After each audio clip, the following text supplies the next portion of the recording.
Good afternoon, everyone. Welcome to our literature class.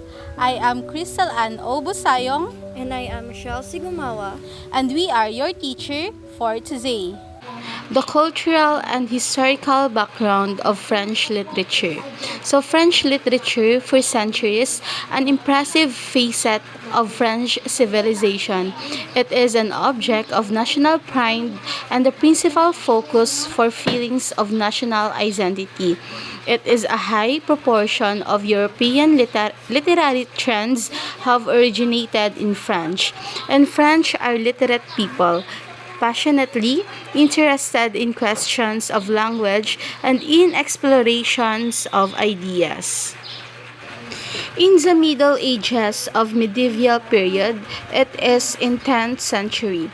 French literature began with writers started using dialects that had evolved from the Latin spoken in the Roman Empire that would become France. Eventually, the dialect in popular use around Paris gained supremacy over the others and by the 10th century was vying with Latin for prestige. In 11th century, it is witnessed the emerge of literature in the French language in a form of numerous epic poems called chanson de geste. It is composed in verse. These narrative poems of moderate length, averaging 4,000 lines, were originally sung or later recited by minstrels. More than 100 chansons de geste have survived in around 300 manuscripts that date from the 12th to the 15th century.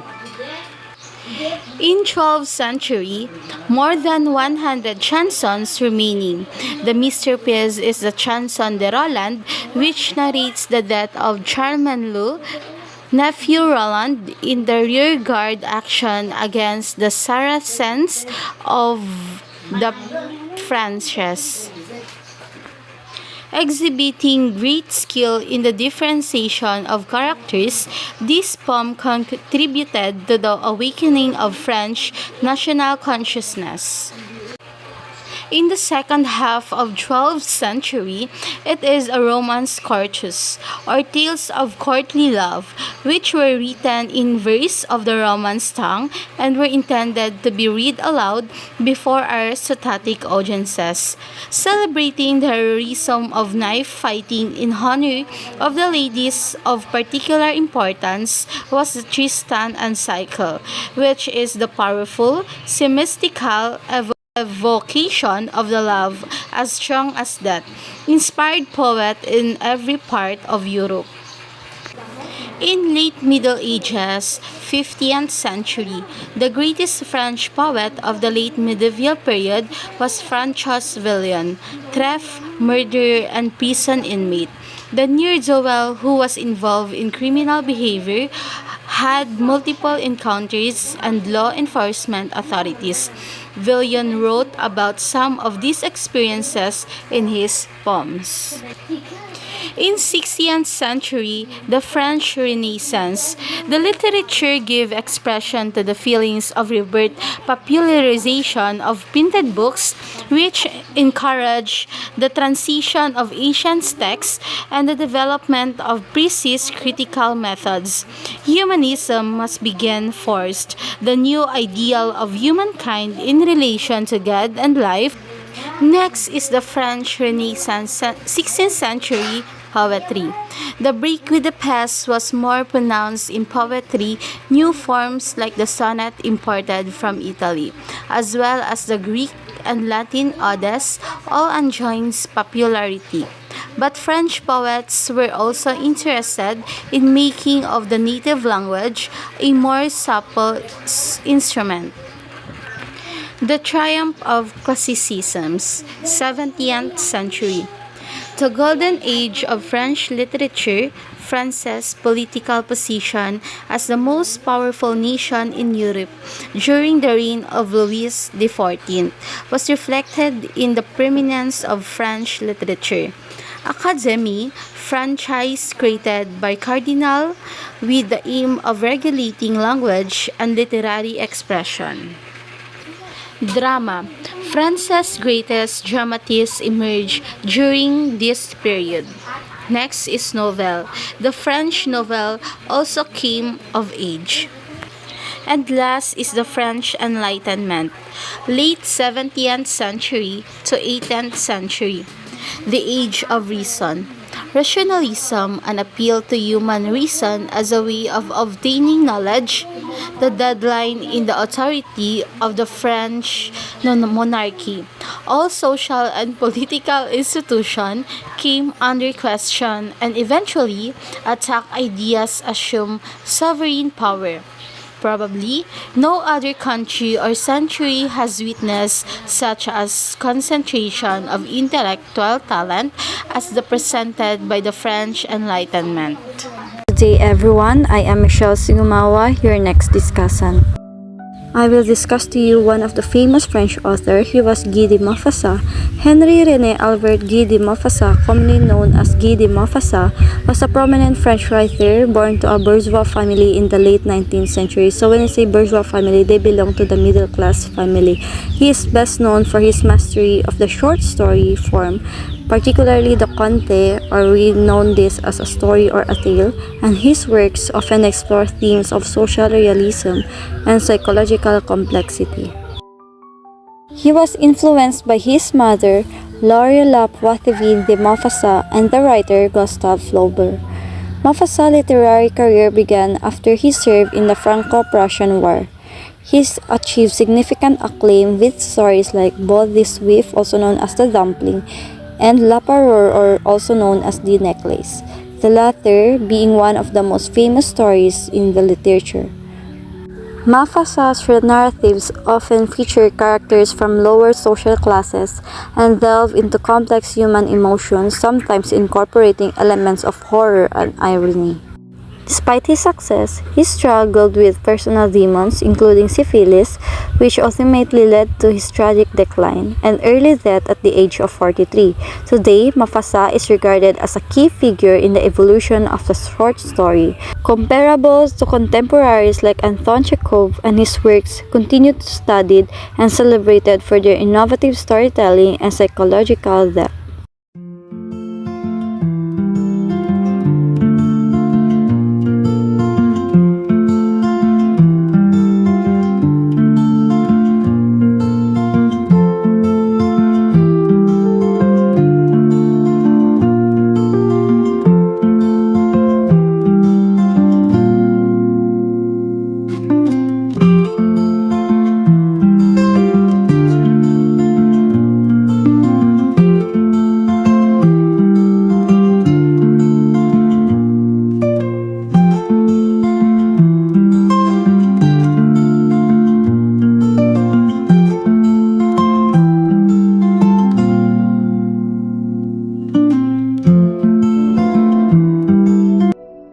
There are three important characters in this story. We have Mr. Loisel, Mrs. Loisel or Mathilda, and Jane Forrester. This story begins and the writer introduces a very beautiful, charming, and elegant lady whose name is Mathilda. Mathilda was a misfit in her social status. She always desperately wished to marry a wealthy man, but she has no money, no dowry, so she married to a minor clerk in the Ministry of Education. He was Mr. Loisel, a very hardworking clerk as well as loyal and generous husband. But Mathilda was always embarrassed of her party because she thought that she deserved more. She was convinced that her beauty and charm would guarantee her the wealthy lifestyle she dreamed of. Mathilda always dreamed of precious loans, dinner crockery, big drawing rooms, fine furniture, expensive carpet, silky curtain. Her mind was always full with the thoughts of expensive clothes, ornaments, and perfumes. In reality, everything around her was ugly, shabby, and ordinary. In reality, she saw around her dirty wall, thrown up furniture, and ugly curtains. In short, There was a huge difference between Matilda's world of imagination and Matilda's world of reality. And this was the permanent source of mental pain for Matilda. She had no dresses, no jewels, nothing, and these were the only things she loved. Then one of the important character of this story, and the name of that character is Madame Forrester. Miss Jane Forrester was a friend and a former classmate of Matilda in convent. Time to time, Matilda was to date with Madame Forrester. She came home after meeting her with a heavy heart. Every time, she promised to herself that she will never visit her again. Actually, Miss Jean Forrester was a rich, generous, and wealthy woman, and she was living a lifestyle Matilda dreamed of. There was a huge difference between the social and financial status of two friends, and this was something which made Matilda so sad. Mr. Loisel, the husband of Matilda, as I have told you before, he was a hard-working employee as well as a good husband. From beginning to the end, he is playing the role of a good husband. He is trying to please his wife because he was aware of big dreams of his wife. One night, Mr. Loisel came home with a surprise for his wife. He was holding an envelope that was an invitation to a ball that was organized by the high officials of the ministry, as the party was raised for high officials and for upper class. That's why Mr. Loisel got the invitation after great struggle. He thought that it will make Matilda happy. At this time, Mr. Loisel is not aware that he has done the biggest mistake of his life. But instead of getting excited, Matilda threw the invitation on the table and said, "Give this invitation to a friend whose wife has better clothes than I have."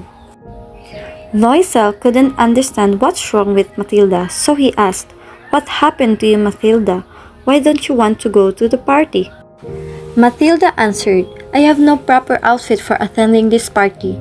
I couldn't go there with my cheap and plain dress. There is nothing more humiliating than to look poor among so many women. That's why I'm not going to party." Mr. Loisel solved the problem of Matilda. Actually, he was saving some money for purchasing a hunting gun, so he gave all of his savings for Matilda for buying a suitable dress for party. Matilda purchased a beautiful and costly gown for attending the party, but still she was sad. Mr. Loisel asked the reason for her sadness. Matilda answered, "Now I have no expensive jewelry to wear with this cost-buy gown." Loisel said, "I have no more money for buying expensive jewelry." He also tried to convince Matilda by saying that you can wear natural flowers. You will look fabulous in that. But Matilda was not convinced at all. Then Mr. Loisel gave his suggestion to Matilda that you must go to your rich friend Jane Forrester and you must borrow some piece of jewelry from her.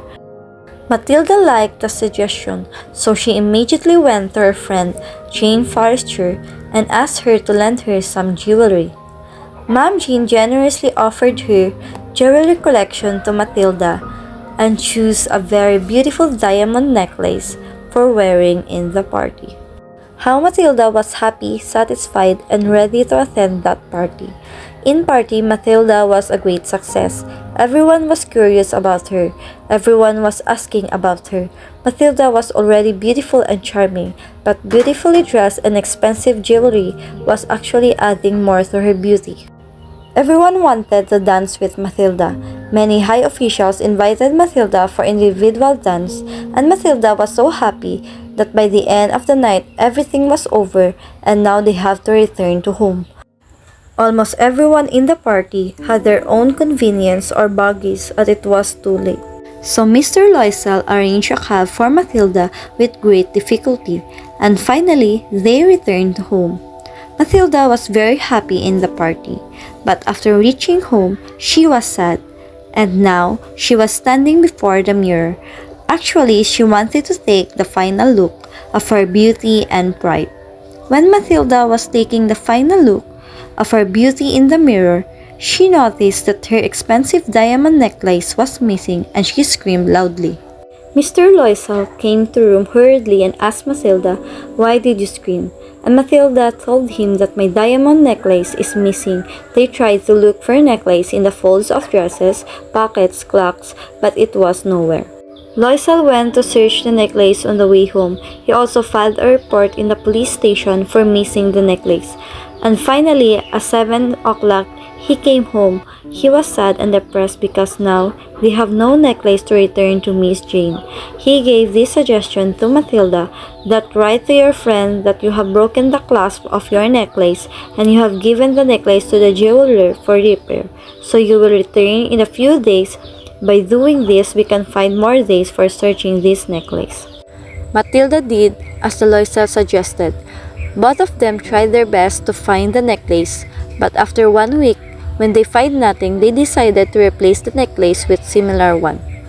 They went to different jewelry shops and tried to find similar necklace, and finally, at one shop, they find a similar necklace, but its price was too high. Its price was 40,000 francs, but it was out of the reach.